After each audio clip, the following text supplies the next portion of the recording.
Good way to end Sunday night slate of week 6. I believe that's the week we're in, but we had the Seahawks, Steelers, Seahawks without Russell Wilson. Steelers kind of in limbo, not really sure if they're good, not really sure if they stink. They were able to come out on top in a pretty good game, pretty entertaining game, especially in the second half. They ended up winning on a field goal in overtime thanks to the heroics of their big time free agent, well, not free agent signing, but the guy who was held out, but they were able to get a deal done right before the season started. TJ Watt, well worth the money. Want to start off with the Seahawks. They came out losers. They went in there without Russell Wilson. If I'm being honest, if they had Russell Wilson, they probably win. Geno Smith, I was excited to see him play because as we come to find out, over the past, 10, 12, 15 years, if you're a quarterback and you play in New York, and at this point, either New York team, and I'm not including Buffalo, but like the Giants or the Jets, we're not, and you stink, if you stink. Not really sure if it's you or because you're with the Giants or the Jets. So Geno is one of those guys. Now, granted, do I think Geno Smith is as talented as Sam Darnold or Zach Wilson, who's currently struggling with the Jets? No, but you still don't know. Geno's been a backup the last couple years after his stint in New York ended. He's been with the Seahawks for 3 years. Finally, again, has not played has not had any starts because Russell Wilson up to this point has not missed a game in his career. He gets a shot today, plays well, doesn't turn the ball over until big turnover in overtime, but plays pretty well, plays well enough to keep them in it with a good-ish Steelers team, and then just heartbreak at the end for him, so you kind of feel for him. So the sequence, give you a rundown of the game. First half, it was the Steelers, again, not overpowering you with their offense, but they did take a 14-0 lead into halftime. Second half, Seahawks score on their first drive, cut it to 14-7. Steelers offense kind of goes cold.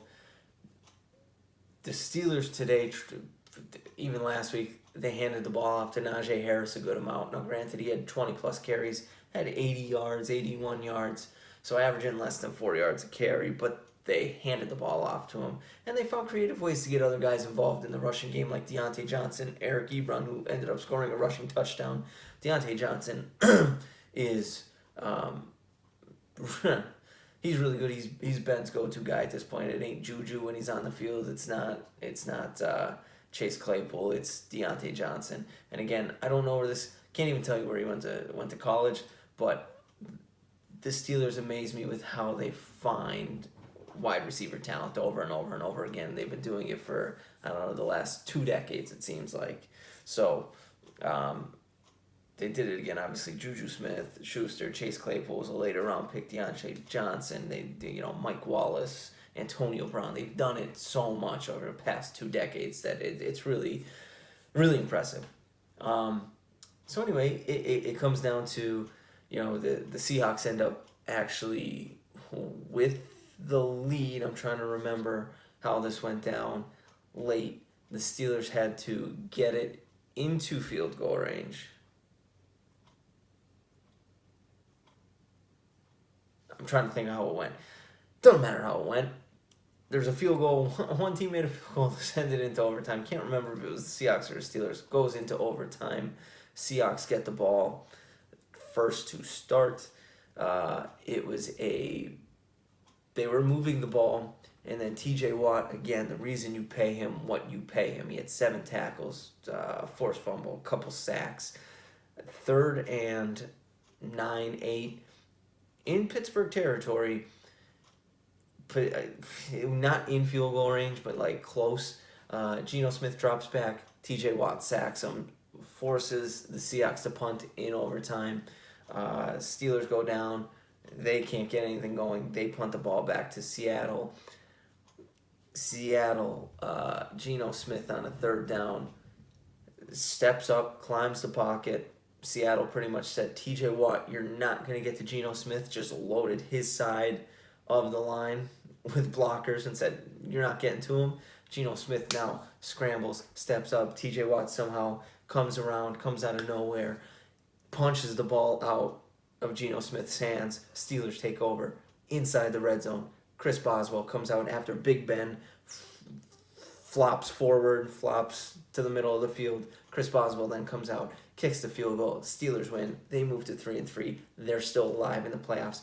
They pretty much play, I think, in the definitely the best division in the AFC. Their division's stacked. You got the Ravens, possibly the best team in the AFC after what they did to the Chargers today. You got the Bengals, who are 4-2. They look pretty good. They beat down the Lions, something the Ravens could not do.